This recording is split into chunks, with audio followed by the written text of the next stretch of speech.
ಆತ್ಮೀಯ ವಿದ್ಯಾರ್ಥಿಗಳೇ, Kannada class room ಚಾನಲ್ಗೆ ಸ್ವಾಗತ.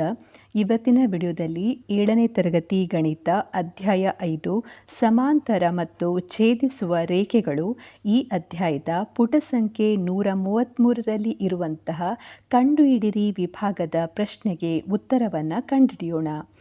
ಎಲ್ ರೇಖೆಗೆ ಸಮಾಂತರವಾಗಿರುವ ಹಾಗೂ ಎ ಬಿಂದುವಿನ ಮೂಲಕ ಹಾದು ಹೋಗುವಂತೆ ಒಂದು ರೇಖೆಯನ್ನು ನೀವು ಎಳೆಯಬಲ್ಲಿರಾ?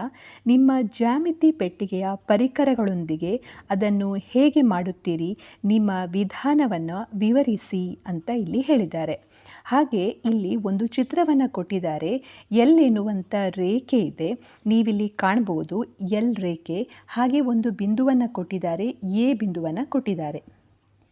ಇಲ್ಲಿ ಚಿತ್ರದಲ್ಲಿ ನೀವು ಕಾಣ್ಬೋದು ಎಲ್ ಎನ್ನುವಂಥ ರೇಖೆ ಇದೆ, ಹಾಗೆ ಎ ಎನ್ನುವಂಥ ಬಿಂದು ಇದೆ.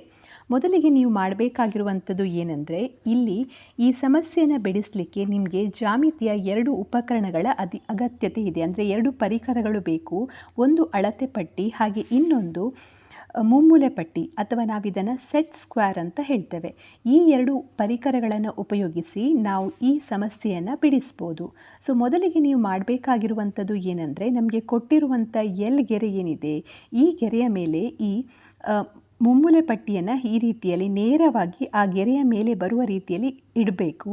ಅದರ ನಂತರ ನೀವು ಅಳತೆ ಪಟ್ಟಿಯನ್ನು ತೆಗೆದುಕೊಂಡು ಆ ಅಳತೆ ಪಟ್ಟಿಯನ್ನು ಈ ಮುಮ್ಮೂಲೆ ಪಟ್ಟಿಯ ಒಂದು ಅಂಚಿನಲ್ಲಿ ಇಡಬೇಕು. ಹಾಗೆ ಇದನ್ನು ತುಂಬ ಸ್ಥಿರವಾಗಿ ಇಡಬೇಕು, ಇದು ಜಾರಬಾರ್ದು. ಆಮೇಲೆ ಇಲ್ಲಿ ಇರುವಂಥ ಈ ಮುಮ್ಮೂಲೆ ಪಟ್ಟಿ ಏನಿದೆ ಇದನ್ನು ನೇರವಾಗಿ ಜಾರಿಸ್ತಾ ಬರಬೇಕು, ಮೇಲೆ ತೆಗೆದುಕೊಂಡು ಹೋಗ್ತಾ ಇರಬೇಕು. ಸೊ ಮೇಲೆ ತೆಗೆದುಕೊಂಡು ಹೋದಾಗ ಅದು ಎ ಬಿಂದುವನ್ನು ರೀಚ್ ಆದ ಕೂಡಲೇ ಅಲ್ಲಿ ಒಂದು ಗೆರೆಯನ್ನು ಎಳಿಬೇಕು. ಈಗ ಇಲ್ಲಿ ಇರುವಂಥ ಈ ಮುಮ್ಮೂಲೆ ಪಟ್ಟಿಯು ಎ ಬಿಂದುವನ್ನು ರೀಚ್ ಆಗಿದೆ. ಸೊ ಇಲ್ಲೀಗ ನಾನು ಒಂದು ಗೆರೆಯನ್ನು ಎಳಿತಾ ಇದ್ದೇನೆ ನೇರವಾಗಿ. ಸೊ ಈ ಗೆರೆಯನ್ನು ಎ ರೇಖಾಖಂಡ ಅಂತ ನಾವಿಲ್ಲಿ ಗುರುತಿಸ್ಬೋದು. ಈ ರೀತಿಯಲ್ಲಿ ನೀವು ಇಲ್ಲಿ ರೇಖೆಯನ್ನು ಎಳಿಬೋದು. ಹಾಗೆ ಇಲ್ಲಿ ಕ್ವಶನಲ್ಲಿ ಕೇಳಿದ್ದಾರೆ ನಿಮ್ಮ ವಿಧಾನವನ್ನು ವಿವರಿಸಿ ಅಂತೇಳಿ. ಸೊ ಇಲ್ಲಿ ವಿಧಾನವನ್ನು ನಾವು ಈ ರೀತಿಯಲ್ಲಿ ವಿವರಿಸ್ಬೋದು. ಮೊದಲಿಗೆ ಬೇಕಾಗಿರುವಂಥ ಜ್ಯಾಮಿತಿ ಪೆಟ್ಟಿಗೆಯ ಪರಿಕರಗಳು ಅಳತೆ ಪಟ್ಟಿ ಮತ್ತು ಮುಮ್ಮೂಲೆ ಪಟ್ಟಿ ಬೇಕು ನಮಗೆ. ಹಾಗೆ ಮೊದಲ ವಿಧಾನದಲ್ಲಿ ನಾವೇನು ಮಾಡಬೇಕು, ಇಲ್ಲಿ ಮುಮ್ಮೂಲೆ ಪಟ್ಟಿಯನ್ನು ತೆಗೆದುಕೊಂಡು ಈ ನಮಗೆ ಕೊಟ್ಟಿರುವಂಥ ರೇಖೆಯ ಮೇಲೆ ನೇರವಾಗಿ ಇಡಬೇಕು. ಸೊ ಅದು ವಿಧಾನ 1. ಸೊ ಮುಮ್ಮೂಲೆ ಪಟ್ಟಿಯ ಒಂದು ಅಂಚನ್ನು ಎಲ್ ರೇಖೆಯ ಮೇಲೆ ಇಡಬೇಕು. ಈ ರೀತಿಯಲ್ಲಿ ಎಲ್ ರೇಖೆ ಮೇಲೆ ಇಡಬೇಕು, ಒಂದು ಸೈಡನ್ನು, ಒಂದು ಬದಿಯನ್ನು. ಆಮೇಲೆ ಅಳತೆ ಪಟ್ಟಿಯನ್ನು ಮುಮ್ಮೂಲೆ ಪಟ್ಟಿಯ ಇನ್ನೊಂದು ಅಂಚಿಗೆ ತಾಗಿಕೊಂಡಿರುವಂತೆ ಗಟ್ಟಿಯಾಗಿ ಹಿಡಿದುಕೊಳ್ಬೇಕು. ಸೊ ಮೊದಲಿಗೆ ಇದನ್ನು ನಾವು ಈ ರೀತಿಯಲ್ಲಿ ಇಡ್ತೇವೆ, ಒಂದು ಅಂಚನ್ನು ಗೆರೆಯ ಮೇಲೆ, ಇನ್ನೊಂದು ಅಂಚಲ್ಲಿ ನಾವೇನು ಮಾಡಬೇಕು, ಈ ರೀತಿ ಸ್ಕೇಲನ್ನು ಇಡಬೇಕು ಗಟ್ಟಿಯಾಗಿ.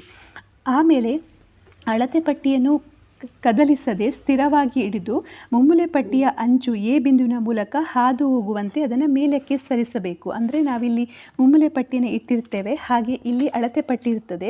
ಸೊ ನಾವೇನು ಮಾಡಬೇಕು, ಇಲ್ಲಿರುವಂಥ ಮುಮ್ಮೂಲೆ ಪಟ್ಟಿಯನ್ನು ಈ ರೀತಿಯಲ್ಲಿ ಮೇಲಕ್ಕೆ ಮೂವ್ ಮಾಡ್ತಾ ಹೋಗಬೇಕು. ಅದು ಎ ಬಿಂದುವಿನ ಮೇಲೆ ಬರುವ ರೀತಿಯಲ್ಲಿ ನಾವಿಲ್ಲಿ ಬರಬೇಕು. ಇಲ್ಲಿ ತನಕ ಬಂದ ಮೇಲೆ ಅಲ್ಲಿ ನಾವು ಏನು ಮಾಡ್ಬೋದು, ಗೆರೆಯನ್ನು ಎಳಿಬೋದು.